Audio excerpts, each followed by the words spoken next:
Welcome to Tenor Tech, where I solve the problems you didn't even know you had. You start by ensuring the unit is powered and stable. Plug into AC if battery is low and clear a flat workspace. Open the Service or Advanced menu, often accessed by holding specific keys during boot. Consult device model quick notes. Once in, make a temporary note of current analog power saving values before changing them because you may need to revert.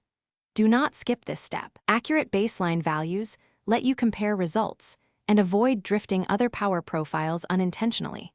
You now make measured adjustments.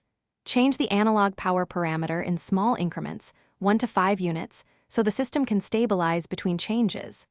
After each save, reboot or refresh the radio/analog subsystem and run a short performance test while monitoring battery consumption and temperature.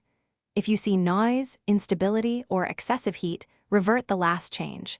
Keep notes for each iteration. This helps isolate the optimal point, where power saving no longer harms analog performance.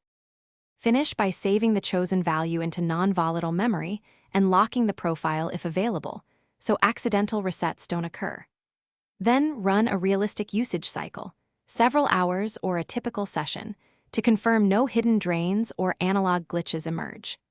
If problems continue, restore your original baseline values and test again using different increment steps or alternate timing between changes. This troubleshooting tip isolates whether the issue was too large adjustments or an unrelated hardware fault. If necessary, escalate to support with your notes. Thanks for watching. Subscribe to keep your life in tune.